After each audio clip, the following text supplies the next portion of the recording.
Herkese merhabalar, kanalımıza hoş geldiniz.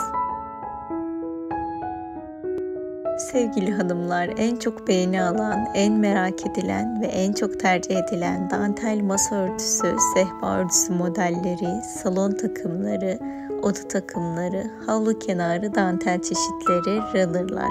Kısacası aradığınız tüm tığ işi örnekler kanalımızda sizleri bekliyor.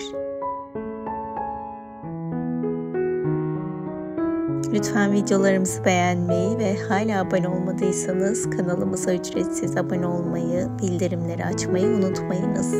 İyi seyirler.